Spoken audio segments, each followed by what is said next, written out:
Hello Bee Club, it's July 20th. It's been a little bit over 2 weeks now since the last time we've been in the hives here. What Miss A said as we were driving into the pea patch today is you never know what you're going to find when you open up the hive. But Miss A, what's our plan for today? Our plan for today is to just assess the health of the hive real quickly. Is the queen laying eggs? Are there larvae and capped brood? And how are the hives doing overall? And in the bigger picture, how does that fit in with some of our other hives and some of the swarms we've caught this summer? And how can we prepare to have the best and strongest hives for winter? Do we need to combine them? Do we make some nuke boxes? Where do we go from here? So, like I said, we don't know what's going to happen until we open up the hive, but let's go check it out. Before we check it out, got a great email from Claire Fesselbon. Claire asked, Finn, I'm bored right now. I need something to do. I miss the bees. Can I go see the bees? I checked with our administration and they are still uncomfortable with us bringing students to the pea patch here. But I do encourage you to come to the pea patch and check out the bees by yourself. We're right here at the Licton Springs Pea Patch, which is right at the corner of North Seattle Community College. So if you drive down this street right here, right up here, there's a little wooden fence, and that's where the bees are. If you do come here, what I want you to do is go up, see the bees. You can walk right up to the hive, stay maybe about 6 feet away, and they won't bother you. Check out the bees and see what color pollen they're bringing in. See how active the bees are. And then walk around the pea patch and you'll see a whole bunch of beautiful flowers like these ones right behind me. Go up to the flowers and see if our bees are visiting those flowers. If they are, check them out. See what color pollen they're getting from those flowers. If you got your phone, take a picture of it and send me the picture. And then we'll put it up on our Bee Club Instagram page. Yeah, it'll be a way for you to get out and enjoy this great day and still have a connection with the bees. All right, let's go to the hive. Okay, we took that box off and now we're into this next box. 2 weeks ago when in here, this box had a lot of extra stored honey. So we're just going to check it out. Again, we're going to spend a lot of time going through this, just kind of see what we find out. Watch Miss A take this next frame out. This being so high in the box, there shouldn't be a whole lot of activity as far as like the queen coming up here and laying eggs. But you never know. Like I said, you don't know what you're going to find until you go up to it. Let's check out this frame. Miss A, what do you see? I see lots of nectar in there that needs to be evaporated and turned into honey and then capped. Bee Club, I don't know if you could see that, but right down here, if you get the angle right, you could just see it's just packed with stored nectar. And again, what the bees are going to do is they're going to get above it, beat their wings, evaporate the water until the water concentration is 17%, and then that's called honey. I just have to get down to the bottom box to put that thing on there. So now we're in the second box. In that yellow box that we just took off, more of the same, just a lot of stored honey. So now we're into the second box, and this is where we should start seeing some eggs that were laid and some what's called capped brood, where the eggs have been covered by a wax covering so they can metamorphosize into a bee. So we're going to go through this one here, check out the egg laying pattern of the queen, and we might see the queen in this. I'm going to say this is the first frame you pulled out. What do you see? It's a beautiful frame. It has lots of capped brood. It's a little bit spotty, but not too bad. I think this queen's doing a great job. Can you hold that up again? So all this area right here is the capped brood. So almost every hole, every cup has an egg that was laid in it and then capped over. So that means it's a good laying pattern. Sometimes you see a queen and there's a capped brood here and a capped brood there, a capped brood there. That's a sign of an unhealthy queen that's not knocking out the eggs. Also, this is a good example of how they put the nectar. So right here are the eggs, and then right over here is some stored honey. So then what these bees are doing is they're getting some of the stored honey, and then they'll put it into these holes and feed the baby larvae. The third frame that you pulled out of this box, and you said, take a picture of this. What do you see? Do you see that beautiful bright orange pollen in there? There's some lighter yellow pollen. They're using the nectar combined with the pollen to make what's called bee bread that they feed to the larvae. Interesting. Pretty much everything was a-okay in this one. A lot of the same. A lot of cap brood, a lot of stored nectar, a lot of stored pollen. We don't want to disturb the bees too much. We're just kind of letting the bees be bees. So we didn't see the queen, but we're just going to put the hive back together. I'll go a little bit more in depth into our next hive and a little bit more frame by frame. One of these out, maybe they'll build their own comb in there. As Miss A is putting together that hive, let me show you what we got going on here. Bees, like all other animals, they need water. So one thing you have to do as a beekeeper is give them a water source. So we've got this little plant dish right here, and put some like barbecue rocks in there, and then we fill it up with water. And then you can check out the bees in here. Again, if you come into the pea patch, you can come over to our watering hole. You can watch the bees suck up the water. If you take a picture of it, you could zoom in real close and you can see their proboscis. Oh, I said that wrong. It's their long tongue that's hollow that they suck the water out. Miss A told me the word that I couldn't come up with again. Proboscis. It's the proboscis, their long hollow tongue. All right, let's go a little bit more in depth into our shallow frame. Again, the history of this beehive is they were a swarm that Miss A and I caught about a month ago. Last time we were here, we checked them out. They were doing a great job laying. So here we go. We just opened up the first box and we can see a whole bunch of bees on top. Here's a bunch of crazy comb that Miss A calls it. So as a beekeeper, you always want to keep your beehive kind of clean so you could always easily take it apart.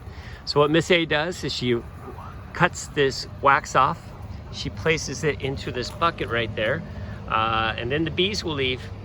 She'll take all this wax and kind of at the end of season, she'll melt all of her wax down so she can make candles or soap with it. If you just let the crazy comb grow in there, the bees will keep on adding more wax to it, and then it just becomes really difficult to separate the frames and take apart the boxes. So beekeepers want to keep their beehive organized so they could easily manage it. All right, here's Miss A. She's going to take out the first frame. Frames at the edge, kind of further out, tend to have less activity than frames towards the middle. So let's see what she's got. The moment of truth. She pulls it out. Swing over here to see what she's got. Miss A, what do you see? Lots of nectar. Some of it's been capped, so that's capped honey, and they're probably still trying to evaporate the water out of the nectar over here to turn it into honey, and then cap it. How heavy is that? It's it might be 2 or 3 pounds, maybe 4 pounds. I'm going to clean it up a little bit. There's a lot of propolis on here that interferes with the proper bee space between each frame. Okay, here comes frame number 2 of the top box. Oh, it's super heavy. This one must be, it is capped honey. Look at all that capped honey right there. This is probably 5 to 10 pounds. So the other one she just said was 2 to 3 pounds. She said this one's 5 to 10 pounds. Whew, that's a beauty. Oh. I might take that one home. She said that's a great one to take home. Frames to switch it out with, do we? Frame number 3. Oh, wow, this one's capped honey too. Holy cow. This one's an interesting frame. It's a partial foundation frame that I made. So on the wings, meaning either side, they built their own comb, and I just got stung. It is usually drone comb, so they're bigger cells, but they filled it in with honey and kept it. Good for them. I guess we deserve some good luck after I was ready to give up after that vandalism. Frame number 4. Oh goodness, beautiful fresh capped brood over here. Look at that light yellow. Means it was new comb, which is awesome. They look like Italian bees, but that doesn't necessarily mean they are. And how can you tell an Italian bee? They're lighter in color. They tend to be the yellowish color, so to speak. The other type of bee is called carnelian, and that's a different breed of honeybees, and they're a little bit darker. Oh, this is beautiful. Okay. Don't stand me. So again, like I said at the beginning, towards the middle of the box, these frames, you should expect more activity. So that's what we just saw. We saw a lot of capped brood, and here again, I think we see the same. Mr. Finn, we need to bring another medium box to put on top of this. I was not expecting to have this gorgeous capped brood. Now, why do you say we need another box? When this brood emerges as new bees, the box will be overcrowded and we do not want them to swarm. This is another one too, I think, just completely filled. Oh my gosh, we're gonna bring one up soon. Got this other one right here. Pretty much more of the same. Yep, and again, this one is a partial foundation that they filled out, and again, the wings, the left and the right hand sides, are filled out with drone comb. They're bigger cells because drones, the male bees, are larger, and they stick up above the worker brood. All these over here. Okay, now we're on to the last two frames that are closest to me. The first two frames that were furthest away from me were filled up with nectar. So I'm kind of thinking these are going to be the same. Yep, nectar. Dang, although there's eggs in this. Oh shoot, I was just going to say, dang, I love it when I'm right. But Miss A says there's eggs in here. See the eggs, which would be the bottom of the frame, but the top the way I have it situated. And it's very strange because it's on the outside. They usually don't put eggs that far on the outside of a box. Again, this is an indication that they need a little bit more room. So probably here tomorrow, we'll bring back another box for them. So that box looked great. Probably weighs maybe 35 pounds. Oh, I don't know. That might be a 50-pound box. That is super heavy. You think I would have been a nice guy and say, Miss A, I will get that. But instead, I'm making this video for you guys. All right, Miss A said, that box looks so great. Let's not spend a whole lot of time down here. So this is what she just pulled out, was a frame that to start off with. It has this black, okay, I just got stung with a bare hand. They just got this black wax. You know what? I just got stung, and it's a good example to show you how to get rid of a bee sting. So you can see the bee stinger in there, and on top of it, there's a little sac that's pumping venom into my skin. So what you don't want to do is pinch the bee sting and push all that venom in there. Instead, you want to scrape it away. Let me do that because it's starting to hurt. Okay, got the stinger out of my hand. I'll stay a little bit further away now. Miss A's just kind of looking through here, giving it a quick little look through. Again, I'm going to stay a little bit more safe distance apart. I mean, think about the bees there. We pretty much totally destroyed their hive. And they're being a little bit protective. I got a little bit close and one came out and got me.